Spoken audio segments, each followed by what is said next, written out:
Salut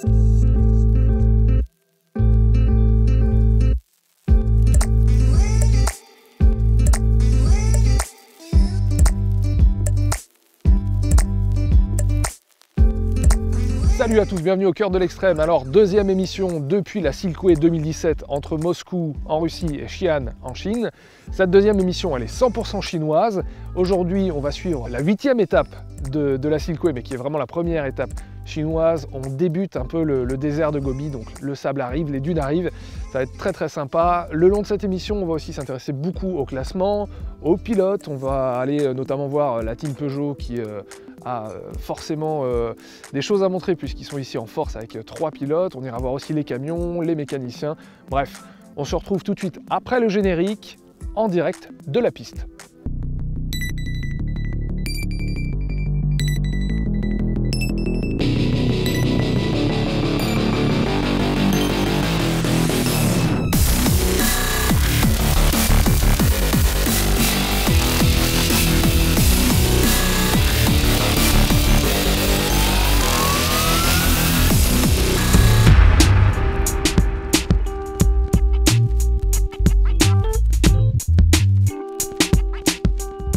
Et voilà, là on est reparti. C'est Denis qui conduit, on l'a vu déjà la semaine dernière. Et ça commence à secouer un petit peu. Comme j'ai été gentil, j'ai le droit de faire le copilote. Derrière, nous avons Thomas, qui est aussi un journaliste, et Jean, qui est aussi une journaliste chinoise, puisque nous sommes en Chine, évidemment.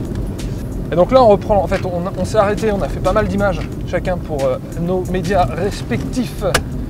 Et donc moi pour l'émission, et on a repris la route, sachant que maintenant donc on a des voitures et des camions devant et des voitures et des camions derrière. Alors on a avancé un peu dans l'étape. Nous on s'est calé ici parce que on va filmer, on va prendre des photos, on est plusieurs journalistes, et ici on entend les premières voitures qui arrivent. En fait on a plusieurs itinéraires, ça peut aller tout droit, ça peut faire un détour pour les camions, donc ça nous donne beaucoup plus d'opportunités de faire des images différentes. Donc pour filmer c'est parfait. Et ben voilà, ça arrive, on y va.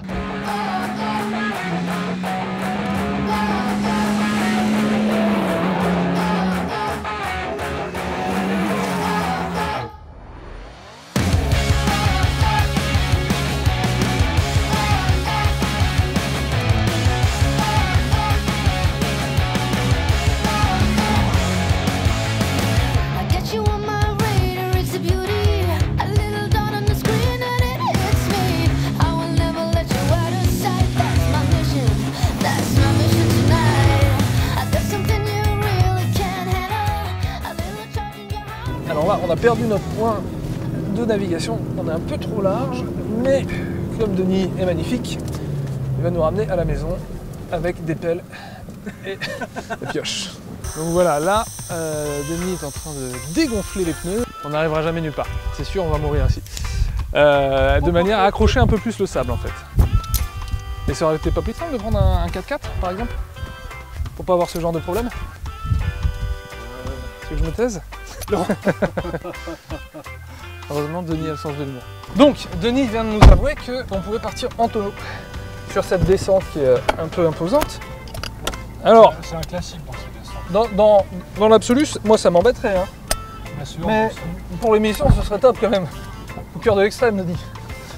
Ouais, mais là, du coup, le tonneau. Là, non, je peux pas. Moi. Ah, tu peux pas. T'es pas dans l'extrême, t'es dans le concret. T'es dans le concret. C'est normal que j'essaye de freiner avec mes pieds? Ouais, c'est normal. Ok. Allez, wouh! Bravo pour Denis! Bravo! Tiens, ça se passe bien? Salut Eric! Non mais je veux dire, elle se ramène d'après tout. non mais je me tâte pour aller à CP2. Donc on va faire la spéciale ou bien? Bah ouais, carrément. Donc tu vois. C'est important ça d'avoir des contacts sur le terrain quand tu te ramènes, tu sais pas trop où passer, justement d'avoir des gens. Bah oui, parce que c'est important déjà parce que ça fait toujours plaisir de les voir, premièrement. On se connaît depuis combien de temps, monsieur? Moi, ça va être mon 35e Dakar. Donc ça fait 30 ans que je le Et connais. on en a fait combien ensemble? Et avec 22, Thierry, on en a fait 22 ensemble. 22 Dakar ensemble. Ah, le Silkoué, ça fait quoi? Quatrième? Non, c'est le troisième. Troisième Silkoué? On a calculé une fois, mis bout à bout, le temps, c'est presque 2 ans de vie commune dans la voiture. En simultané, il y a 3 caméras voitures cette année sur la piste, une caméra dans l'hélico, plus 2 caméras au bivouac. Ouais. Sur la première partie du rallye, on a énormément roulé, il y avait de grandes liaisons. Et bon, c'est du temps qu'il faut prendre en compte parce que c'est pas de l'autoroute, c'est des routes parfois même défoncées, donc c'est beaucoup de temps de roulage. On passe plus de temps à être dans la voiture qu'à exercer notre propre métier. Ouais.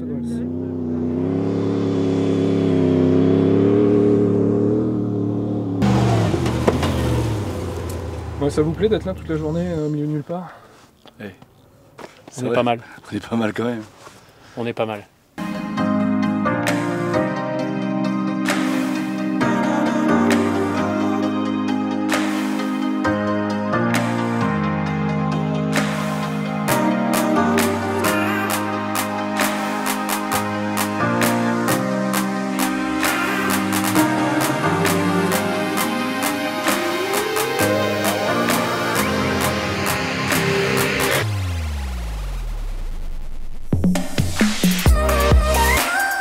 Nous sommes avec notre expert Luc Alphand. Alors Luc, d'abord merci pour cette petite balade encore une fois fort distrayante. Ouais. Qu'est-ce qu'on peut dire sur ce Silkoué 2017 jusqu'à présent?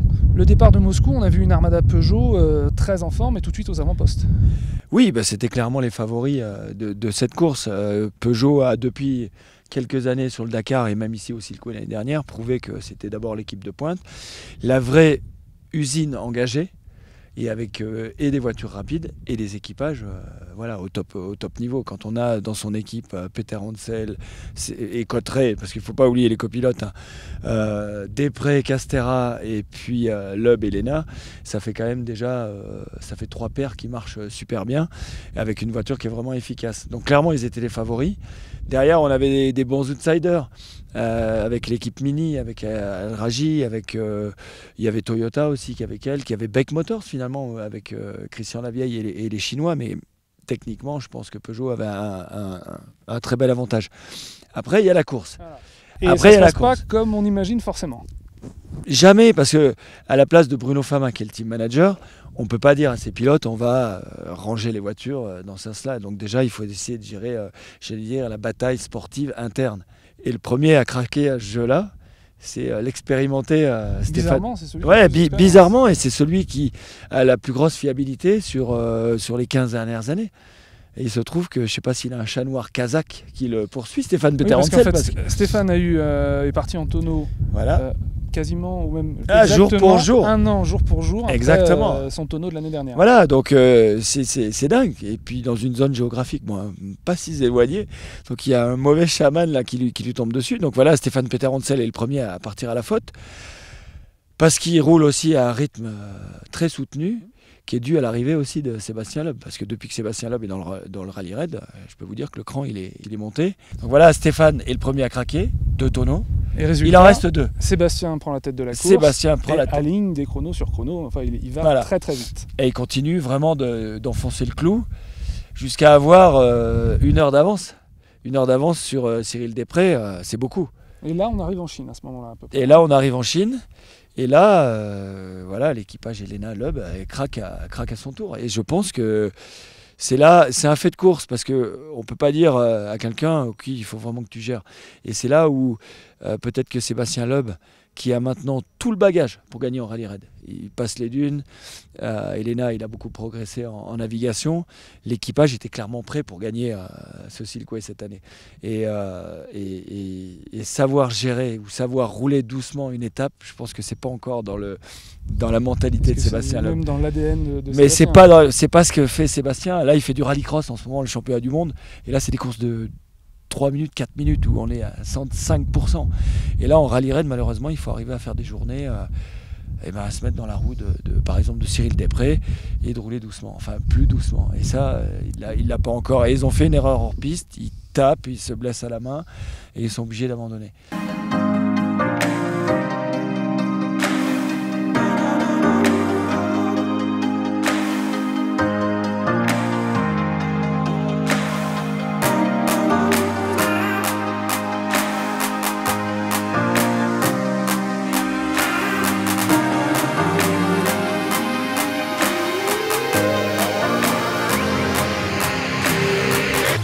après une courte nuit, nous voici sur le bivouac de la 12e étape. Alors l'étape d'hier, où nous étions avec Luc Alphand, a été remportée par Stéphane Peter Hansel, le pilote du team Peugeot. Et cette victoire de Stéphane Peter Hansel est donc la parfaite transition en ce qui me concerne pour aller voir du côté de chez Peugeot, eh bien, comment on se prépare, comment on réceptionne les pilotes. La 12e étape était ce matin était assez courte, elle devrait se terminer d'ici une vingtaine de minutes. Et donc, avant que les pilotes arrivent, on va tout de suite aller squatter l'énorme stand Peugeot. Il est vraiment énorme. Un camion, deux camions, trois camions, quatre camions, 5 ou 6 camions. Ah, c'est assez grand, assez impressionnant. On y va tout de suite. On a 2 camions équipes parce que malheureusement on n'a plus que 2 voitures. Et donc chaque camion équipe est dédié à une voiture. Là, celui-là, c'est le camion de Peter Hansel. Et dedans, il y a toutes les pièces de secours, les carrosseries de secours, les pneus d'avance pour Stéphane Peter Hansel. Ensuite, on a ce camion qui est le camion de Cyril Després. Et exactement, copie-collé de l'autre. C'est exactement les mêmes, sauf que c'est les pièces de Cyril Després.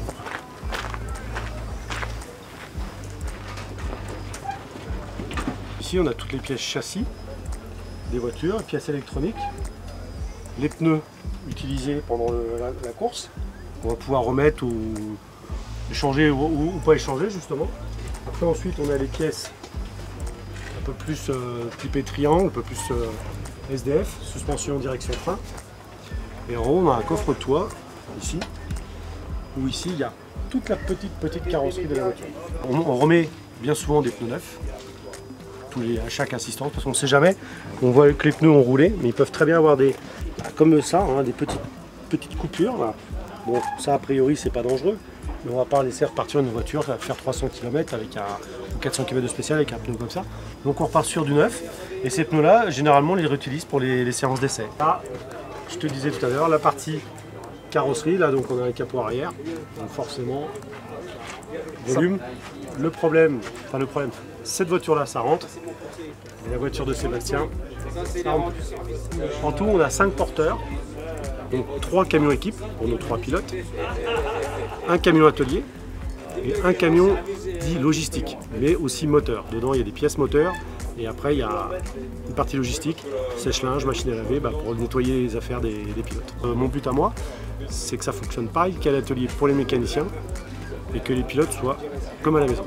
Ici on a toutes les parties pièces moteurs avec leur atelier à eux, avec leurs pièces spécifiques moteurs, avec toujours un peu de pneus parce qu'il faut quand même savoir qu'on a emmené 260 pneus pour le Dakar. 260 pour pneus le circuit. Pour le circuit, c'est énorme. Énorme. Et ça prend une place évidemment parce que c'est pas des... Il a un semi-complet de pneus. Normalement, on a une place déterminée. Là, quand on est arrivé, il m'a dit t'as tout ça pour toi. Donc voilà, bon, on a essayé de se mettre de façon intelligente, c'est-à-dire pas très loin des douches, pas très loin des toilettes, pas très loin des repas. Essayer de façon qu'on nous voit, parce qu'on fait quand même, le but c'est quand même montrer la marque Peugeot. On va pas se cacher, tous se confiner ensemble, qu'on nous voit, qu'on essaye de pas trop, on va dire, subir le vent, malgré que là il y en a un petit peu, mais... Et puis surtout, l'installation est importante, c'est qu'on essaye de pouvoir mettre les voitures à plat pour que les mécanos travaillent en sécurité. Et aussi de façon qu'on puisse se coucher dans des endroits à peu près potables. Parce que vous dormez dans les tentes à côté là? Oui. Oui. C'est pour ça que d'ailleurs les tentes sont toutes sorties parce qu'elles étaient toutes mouillées ce matin. Donc là nos 2 semis. Alors oui, en rallye-raid ça fait un peu bizarre d'avoir des si grands camions, mais pour autant de voitures ils nous sont très utiles pour nous parce qu'on est quand même un team où il y a 80 personnes environ et on a vraiment besoin de place. Et à part les semis, il n'y a vraiment que ces véhicules-là qui puissent nous apporter. Alors, on va faire visiter celui-là.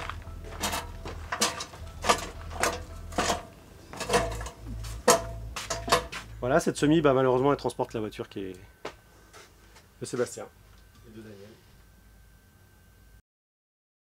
On a eu un petit problème hydraulique, on a perdu la pression de la direction assistée et conduire une voiture sans direction assistée, elle fait 1,5 tonne, donc quasiment on peut ressentir des à-coups d'1,5 tonne dans le volant. Donc quand c'est sur la route, sur la piste, ça doit être compliqué, mais là on était dans des dunes et à 45 km de la fin. Donc le stress de faire une connerie, le stress de tomber dans un trou, la direction assistée ça fait aussi fonctionner les vérins en cas de problème ou en cas de tankage. Donc plus de direction assistée, plus de V1, ça veut dire que si tu tankes, tu sors plus du trou. Donc beaucoup de nerfs lâchés parce que ce qui est dur, c'est que tu dis il reste 2 jours, pour aller jusqu'à Xi'an. On a eu quand même pas mal de galères depuis Moscou dans la boue, on s'est sorti, on a fait tomber dans un lac, on s'est posé sur une berge au Kazakhstan, enfin voilà, et tu arrives ici pour une petite connerie, tu n'as pas envie de mettre la voiture sur le toit, t'as pas envie de décevoir tout le monde, donc et puis voilà, tu stresses, t'as rien d'autre à faire. Hein. On vient de le voir, l'armada Peugeot est impressionnante, à la fois au niveau du talent des pilotes, des moyens mis en œuvre et de toute cette organisation. Il y a évidemment d'autres équipes, des équipes plus petites sur ce Silkway 2017. Et on va s'intéresser à elles. Elles sont juste derrière et on regarde ça tout de suite.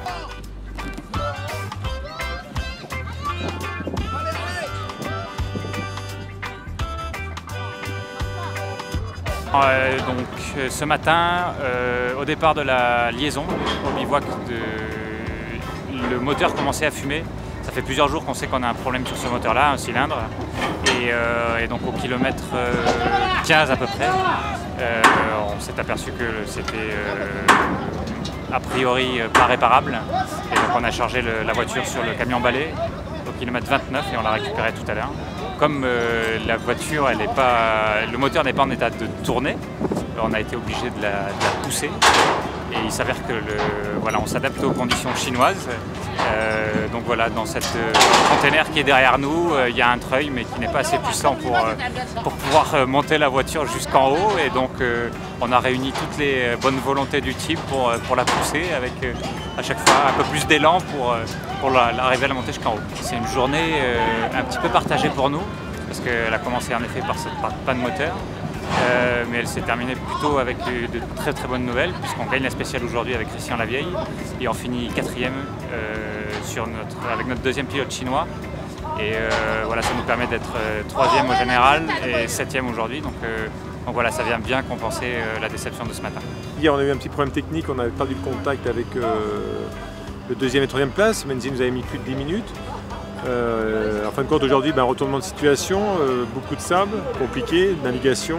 On va essayer d'aller chercher cette 2e place, ça ne sera pas facile parce qu'on va ouvrir. Il y a 2 spéciales difficiles dans les dunes, en navigation. Donc ici on est dans le bivouac de la team de Christian Lavieille, la team chinoise. Ils sont forcément très très contents d'avoir gagné aujourd'hui. Et du coup, ils m'ont offert un petit plat préparé spécialement ici par eux, nourriture locale. C'est excellent. C'est ça aussi qui est intéressant dans ce rallye, c'est qu'il y a plein de nationalités, que ce soit des Russes, des Chinois, et des gens d'un peu partout dans le monde. Du coup, ça permet pas mal d'échanges, notamment des échanges culinaires, ce qui est plutôt sympa. Again. Wow. Great. Thank you.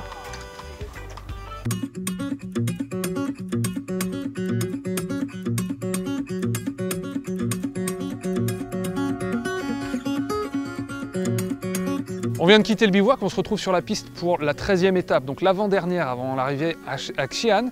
Et du coup, ce qu'on a fait, on va laisser un peu les pilotes de leur côté faire leur truc. Et on a pris notre pilote à nous, Luc Alphand, et on a récupéré Daniel Elena, le copilote de Sébastien Loeb, qui du coup est un peu désœuvré depuis qu'ils ont abandonné. On les a collés tous les deux dans notre voiture média ici là. Et on va voir comme ça comment ils se débrouillent dans les dunes, à la fois comme pilote et comme copilote, puisqu'ils vont s'échanger les rôles. Et là, déjà d'entrée, on se roule. Le deal, mon Danos. Ouais.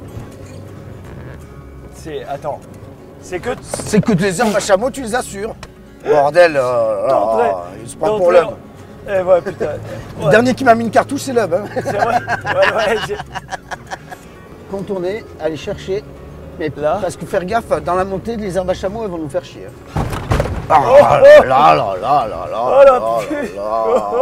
Les chameaux, ils sont pas cons, les chameaux. Non, regarde. Toujours suivre les traces des chameaux. Et les crottes, c'est parce que c'est porteur. Où il passe, c'est que c'est porteur. Tu vois, t'as raison. Donc quand tu vas, là, tu montes et tu restes sur le cordon. Ouais, mais il faudra franchir. Oui, mais après, reste en haut du cordon. Là, encore à droite et tu tournes en haut. Mais non, on va il va nous faire tabasser la tête. Ben non, regarde. Non, elle est grosse. Hein. Non, attends. Stop. On va la faire, regarde. Tu vas passer là, dans le petit trou, là. Ouais. Tu vas aller chercher en face. D'accord? Je crois pas. L'herbe à chameau. Non, là, tu passes. Gauche. Tu me passes la petite touffe d'herbe à chameau et on va passer sur l'autre versant. Vas-y. Va là-bas. Tu sais, j'aurais pas fait ça, moi. Là, on va passer derrière. Et on va se tomber dans une putain de cuvette. Ouais. Non, on est bon. Non, elle va y aller là. En passant, là. Faut les passer là-haut et la passer. Mais là, ça nous pète la vitesse. Ouais. C'est quoi? Rond ici, rond là. Et on voit si on peut passer. On va essayer. Mais là, attention, t'as une cuvette là aussi. Gauche. Ça, c'est. J'adore les challenges. Attends, tu sais quoi? Là, et on franchit derrière. On va la chercher. On va franchir derrière. Mais t'es pas au 130. T'es à l'envers. T'es au 2,44. Je cherche ma passe. Je Tu veux cherche. que j'aille faire ma passe, je fais par où je veux. Tu m'as pas écouté tout à l'heure. Je t'ai dit qu'on allait au col.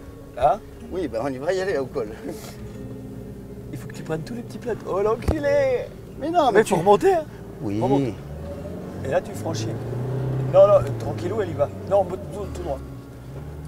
Non, là, tu peux te bourrer. Vas-y. On y est. Oui. Merde. On est planté? Oui. Oh putain. J'ai dit que je sortais pas. Tu sais, alors, regarde. Mais non, mais tu m'as mis dans les dunettes.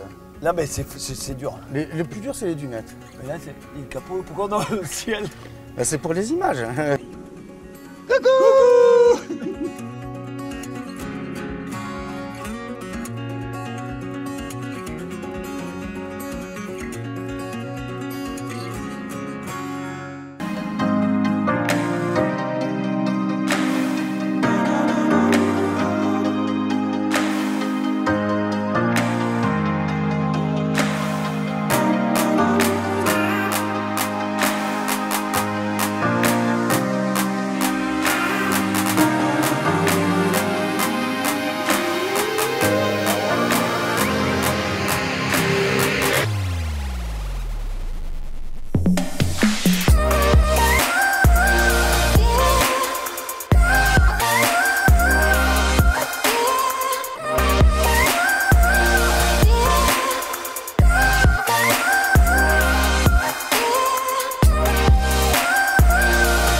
Et voilà, on se retrouve à Xi'an, l'ancienne capitale impériale chinoise, avec un petit changement de programme. En effet, il a énormément plu cette nuit.